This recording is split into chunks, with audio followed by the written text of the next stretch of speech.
그리하여 대림절 기간 동안 이사야 말씀에 예언된 오실 메시아, 즉 예수님에 대하여 함께 말씀을 나누고자 합니다. 오늘은 임마누엘 되신 예수님, 그 예수님에 대하여 생각하고 하나님의 은혜를 품기를 소망합니다. 빛 조지 포머는 작년에 개봉한 영화입니다. 이 영화는 실화를 바탕으로 제작되었습니다. 전 세계 헤비급 챔피언 조지 에드워드 포먼의 일대기를 그린 영화이지요. 조지 포먼은 1949년 1월 미국 남부에서 흑인으로 태어납니다. 당시 흑인의 삶이 대부분 그러하였듯이 극도의 가난에 찌든 삶을 살아야 했습니다. 가난할 뿐만 아니라 흑인이라는 이유로 박해와 백인에게 무시를 당하고 때로는 인간 취급조차 받지 못했습니다. 조지는 자신의 분노를 폭력으로 휘두르곤 하였습니다. 사회에 대하여 또 자기의 그 삶의 환경에 대하여 좋은 모습으로 드러내는 것이 아니라 그가 가지고 있는 힘으로 폭력으로 밖으로 표출하는 모습이었습니다. 웬만한 사람보다 더 큰 덩치를 체격을 가졌기에 그가 주먹을 휘두를 때는 그 누구도 그를 제압할 수가 없었습니다. 어머니의 간절한 기도로 조지는 16세 때에 직업훈련학교 직업훈련소에 입소하지요. 조지는 기술을 가르치는 그 학교에서 열심히 배워 어머니에게 효도하고 동생들도 잘 돌봐주리라 그 마음을 다짐합니다.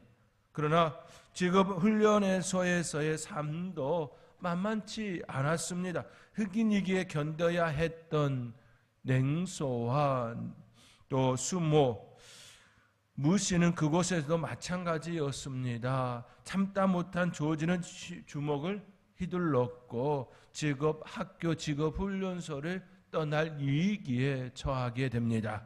이때 조지를 눈여겨본 이가 있었습니다. 닥 브라더스라 불리는 복싱 코치였습니다. 닥은 조지의 남다른 체격을 눈여겨보았고 그가 복싱반에 들어와 훈련에 임한다라는 조건으로 직업훈련소에서의 퇴소를 면하게 도움을 주었습니다. 이후 조지는 승승장구합니다. 닭의 체계적인 훈련 아래 조지의 타고난 주먹이 빛을 발하게 되었습니다. 복싱반에서 더 이상 그를 상대할 선수가 없었고 결국 조지는 멕시코 올림픽에 나갈 기회를 잡게 됩니다. 그리고 그 누구도 예상치 못한 금메달을 땁니다. 이락스타가 된 조지는 이후 프로 선수로 전향합니다. 이제 프로 선수로 돈을 벌어 가정과 또 더 책임 있는 그 아름다운 삶을 살기를 원했지요. 프로 선수로 전향한 조지는 그 유명한 조 프레이저를 KO패를 시키며 챔피언의 자리에 오릅니다. 하지만 이후 그는 조금씩 타락합니다. 엄청난 부와 명예 그리고 여자들, 조지는 점점 세속화되고 결국 1974년 너무나도 잘 아는 선수 무하마드 알리에게 패배를 당하며 하락세에 들어섭니다. 게다가 아들이 알 수 없는 질병으로 죽어가는 끔찍한 일도 함께 겪습니다. 조지는 이러한 삶에서 어머니의 기도를 떠올리며 간절한 마음으로 기도합니다. 아들을 위하여 간절히 기도합니다. 그 간절한 기도의 응답으로 아들은 살아났고 이후 그는 교회를 개척합니다. 자기처럼 방황하는 아이들을 돌보고 이끌기 위하여 곤투도장을 개설하고 그 아이들과 함께 예배하는 목회자의 길에 들어서게 되었습니다. 그러다 진심으로 믿었던 훈련학교 시절 친구의 배신이 있었습니다. 조지는 그에게 재정을 관리하게 하였는데 그 친구가 모든 재산을 날려버린 것이지요. 조지는 재정 파탄을 경험하고 교회와 아이들을 위하여 다시 링에 오르기로 결단합니다. 그때 조지를 찾아준 이가 바로 닥 브라더스였습니다. 바로 예전 코치였던 닥이었습니다. 영화 빅 조지 포머는 실화를 바탕으로 만든 영화입니다. 이 영화는 함께한다라는 의미가 무엇인지 우리로 하여금 알게 합니다. 방황하고 폭력적이던 조지를 눈여겨보고 그를 인도한 닭의 모습을 통하여 함께한다, 함께하는 것이 무엇인지를 진정 우리에게 선물로 줍니다. 조지가 성공 이후 큰 실패와 어려움에 처하게 되었을 때 그때도 닭은 그와 함께합니다. 그리고 그가 재기하며 일어서는 아름다운 광경을 선물로 함께 나누게 되었습니다. 함께 한다는 것은 좋을 때 옆에 있는 것만이 아니지요.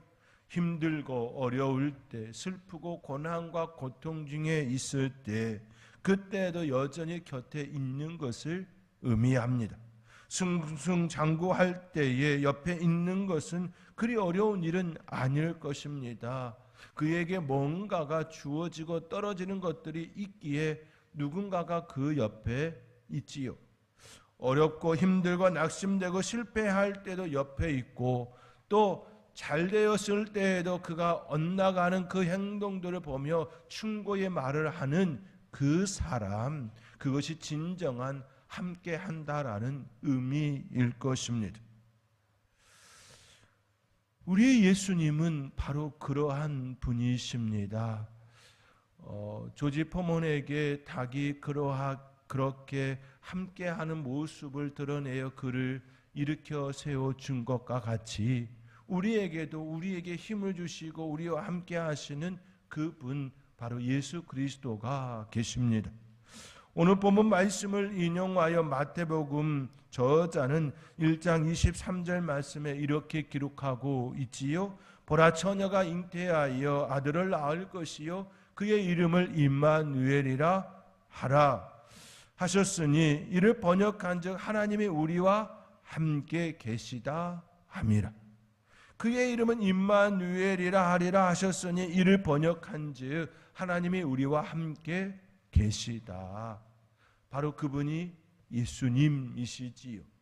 예수님은 이 땅에 2000년 전에 오셨고 우리를 위하여 그 삶의 자리에 함께 하셨습니다.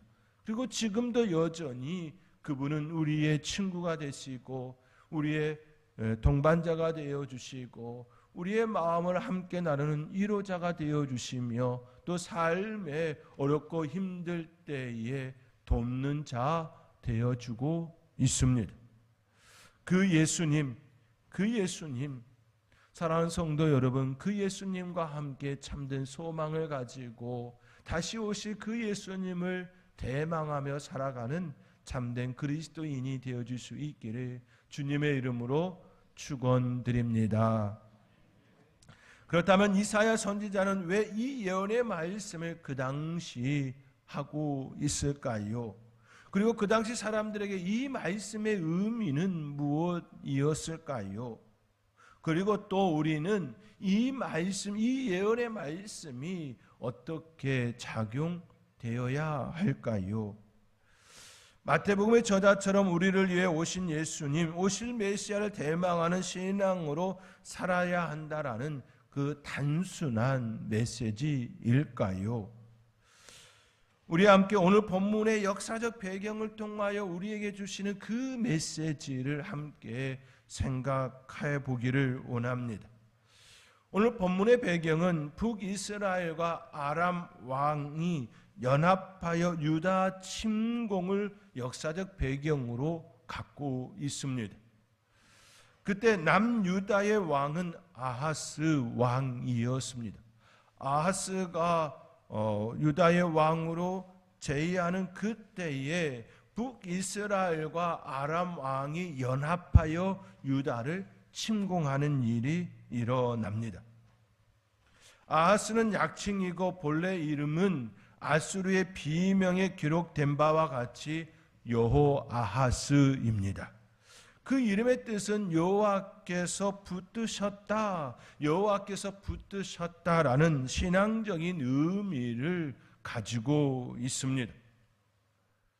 그의 이름처럼 그는 여호와 하나님을 신실하게 의지하고 신뢰하고 따르는 그 삶이었으면 얼마나 좋겠습니까만 결코 그는 그렇지가 아니하였습니다. 그는 하나님을 온전히 따르는 그 삶의 모습이 아니었습니다. 그의 통치 기간 동안 그의 행적을 보면 결코 신앙적인 색깔이 하나님을 의지하고 따르는 그 모습이 보이지가 않습니다. 그의 이름과는 정반대의 삶의 모습이 나타나지요. 그는 통치 기간 동안 여호와 하나님을 의지하기보다는 주변의 강대국을 의지합니다. 우상 숭배를 하고 하나님 앞에서 심한 악취를 풍기는 그러한 악한 모습이었습니다. 아하스는 유다 12대 왕으로 20세의 왕위를 물려받아 4년간 아버지 요담과 섭정을 하지요. 16년간 유다를 통치하고 이중 12년간은 아들 히스기야와 공동 통치한 것으로 추정하고 있습니다. 그는 재기간 중에 하나님의 말씀을 무시하고 하나님보다 강대국을 의지하는 자였습니다. 배교와 가증한 우상 숭배를 하고 유다의 부패를 촉진시킨 자였습니다. 특히 그는 하나님께서 이스라엘 앞에서 쫓아낸 이방인들의 가증한 풍습을 쫓아 아들을 인신 제사로 불에 살아 번제로 드리는 그 악한 모습을 가지는 참으로 있을 수 없는 그 일을 행하였습니다. 하나님께서 자녀를 기업으로 주셨건만 그 자녀를 하나님 앞에 불사라 번제로 드리는, 하나님께 드림이 아닌 이방신들에게 드리는 그 악함이 그들 안에 있었습니다. 우상을 제조하고 우상의 제단을 만들어 제사를 드렸습니다. 더 나아가 그는 성전 기구를 파괴하고 성전문을 닫았습니다. 유다의 각 성읍마다 산당을 세우고 푸른 나무 아래서 분향하는, 참으로 이스라엘 자손들을 바른 길로 인도하지 않는 자, 참으로 악한 자가 되었습니다. 하나님께서는 그의 악함을 그냥 두고 볼 수 없었지요. 다메섹 왕 느신과 북이스라엘 동맹을 맺고 유다를 침략해 하였습니다. 그때 하나님께서는 이사야 선지자를 통하여 예언의 말씀을 주셨습니다. 그 메시지가 바로 오늘 본문의 메시지이지요. 그는 이사야의 권면을 거절합니다. 결국 끔찍한 전쟁의 참화를 겪습니다. 하루 동안에 12만 명이 학살당하고 20만 명 이상의 포로로 끌려갑니다. 그뿐만이 아니라 동쪽의 에담과 남서쪽의 블레셋의 침략을 또 받습니다. 그럼에도 아하스는 여호와 하나님을 의지하기보다는 여전히 강대국의 그 손짓하는 모습을 겪습니다. 이러한 악정과 불신앙의 결과 아하스는 죽은 뒤에도 왕들의 묘실에 묻히지 못하는 수모를 당하게 되었습니다. 실로 하나님을 가장 잘 섬겨야 할 유다 그 왕이, 다윗의 그 후손이 오히려 하나님께 반역하고 이스라엘 자손들을 엉뚱한 길로 인도하는 자가 되었습니다. 그러한 그에게 하나님께서는 이사야 선지자를 보내시고 하나님의 말씀을 선포하십니다. 오늘 본문 11절의 말씀입니다. 우리 함께 오늘 본문 11절과 12절의 말씀 함께 읽겠습니다. 너는 내 하나님 여호와께 한 징조를 구하되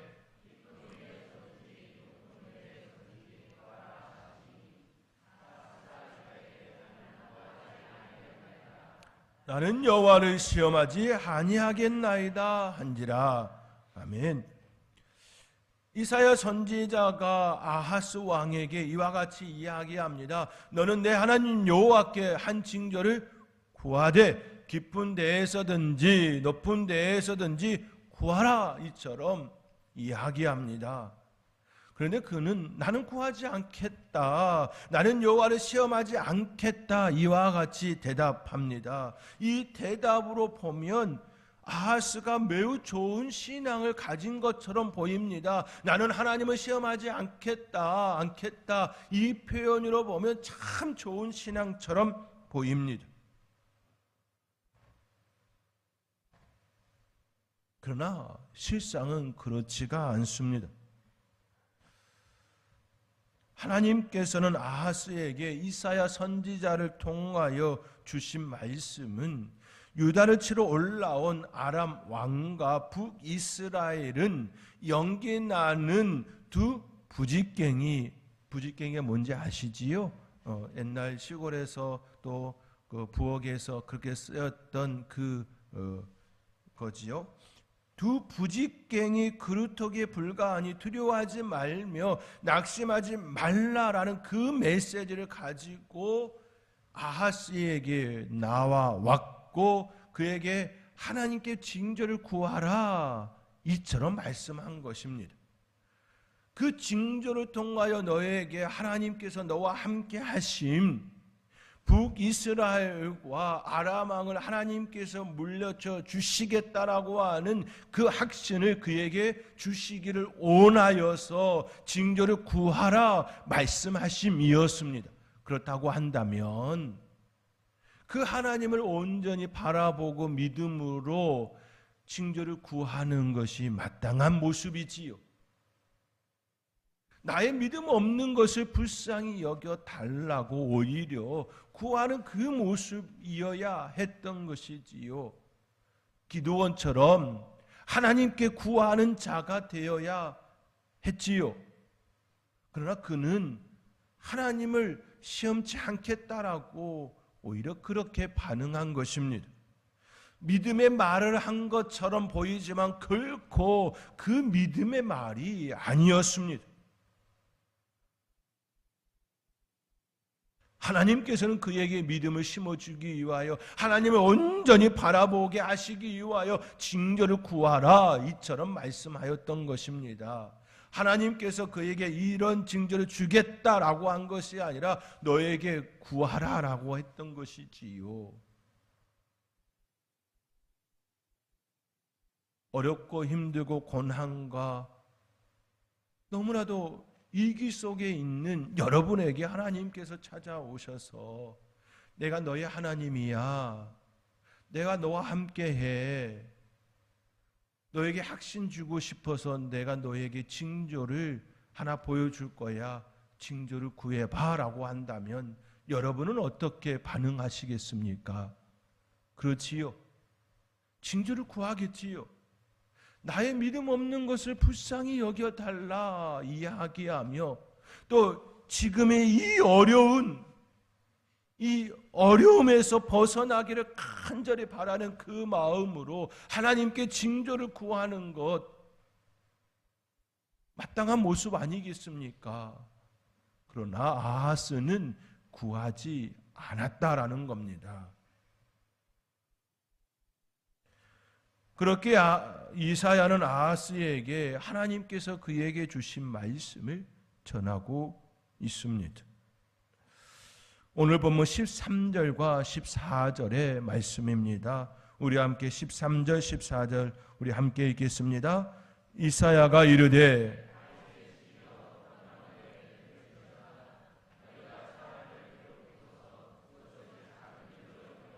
또 나의 하나님을 괴롭히려 하느냐? 그러므로 주께서 친히 보라, 처녀가 잉태하여 아들을 낳을 것이요 그의 이름을 임마누엘이라 하리라. 아멘. 징조를 구하라고 했을 때에 구하지 않고 하나님을 시험치 않겠다라고 한 그에게 오히려 하나님께서는 이사야를 통하여 한 징조를 그에게 보이시지요, 드러내십니다.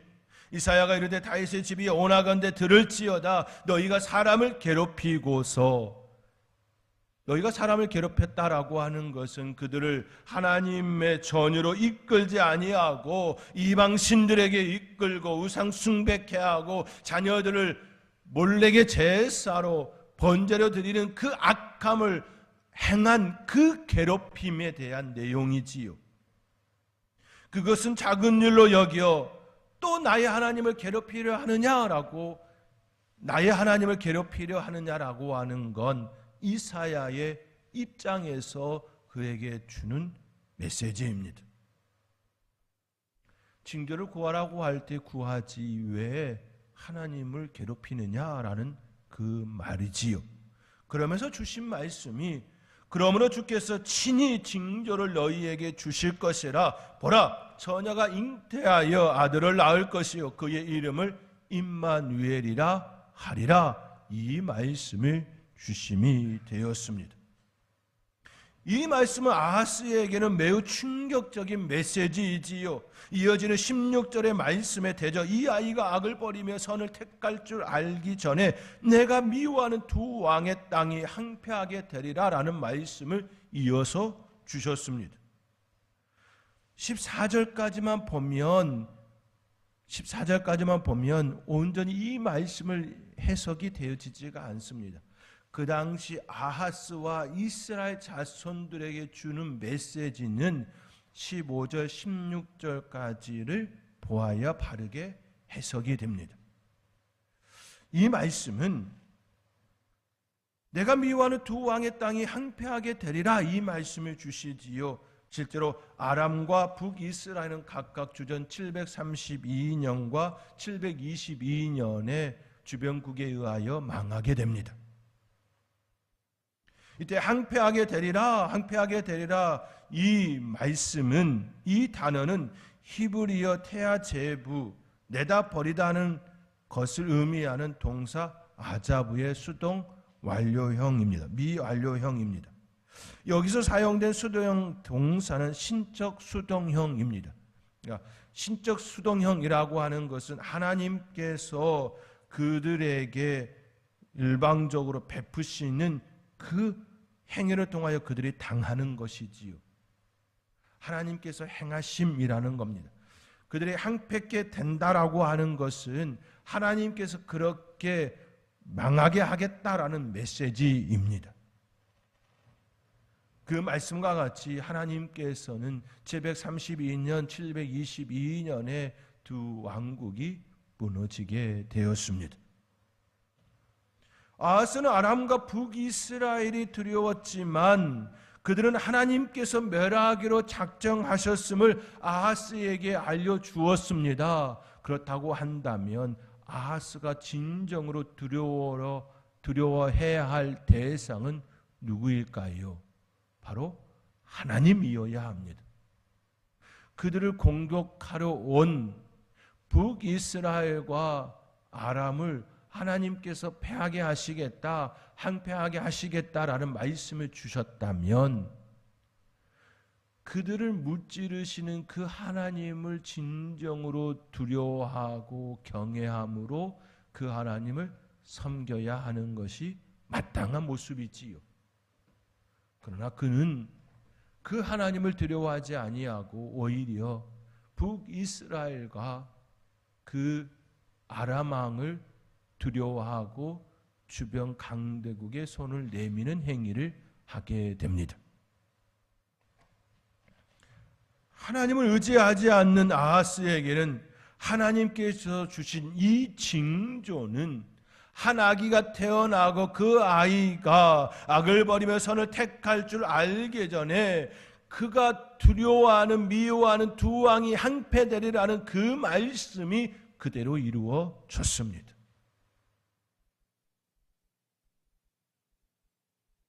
여기서 잠시 생각해야 될 부분은 왜 아기일까인 것이지요. 처녀가 잉태하여 아들을 낳을 것이요 그의 이름을 임마누엘이라 하리라. 그리고 15절과 16절에 있는 것처럼 그가 악을 버리며 선을 택할 줄을 알 때가 되면 엉긴 젖과 꿀을 먹을 것이라 되죠. 이 아이가 라고 표현하죠. 왜 아기였을까라는 것입니다. 아기가 무엇을 의미합니까? 새로운 시대입니다. 기존 세대의 그 풍습이 아직 그의 몸에 있지가 않습니다. 새로운 시작입니다. 새 시대이고 새 생명입니다. 기존의 것을 갈아엎어 새롭게 하는 그 의미를 담습니다. 하나님께서는 아하스에게 새로운 시대를, 하나님의 역사를 말씀하심이 되었습니다. 그 말씀은 지금으로부터 2000년 전에 예수님께서 이 땅에 오심으로 새로운 시대, 새 생명의 그 길을 여심이 되었습니다. 처녀가 잉태하여 아들을 낳으리라는 이 말씀대로 예수님께서는 그 몸에 태어남이 되었고 새 시대를 열었고, 율법의 시대는 마감하고 복음의 시대, 구원의 시대로 이르게 되었습니다. 하나님의 말씀이 주어졌을 때에 그 말씀은 누군가에게는 심판의 말씀이 되어지지만 또 누군가에게는 생명의 말씀, 구원의 말씀이 되어집니다.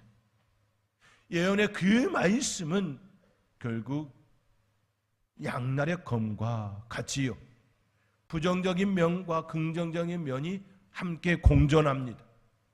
아하스에게는 부정적이고 심판의 말씀으로 작용되었습니다. 그러나 그 땅에 있었던 사람들은 하나님께서 북이스라엘과 아람을 무찌르심으로, 패망케 하심으로 남유다에 평화를 주셨습니다. 심판과 구원이 공존합니다. 지금 시대에도 여전합니다. 예수 그리스도께서 이 땅에 오신 그 사건은 예수 그리스도를 나의 구세주로 받아들인 자들에게는 생명이고 새로운 피조물로서의 새로운 삶이지만, 그 예수님을 받아들이지 않는 자들에게는 자기의 죄로 죽는 심판의 말씀입니다. 심판과 구원이, 멸망과 생명이 그 말씀 가운데 있습니다. 사랑하는 성도 여러분, 임마누엘 되신 그 예수님은 우리를 위하여 살리기 위하여 오셨습니다.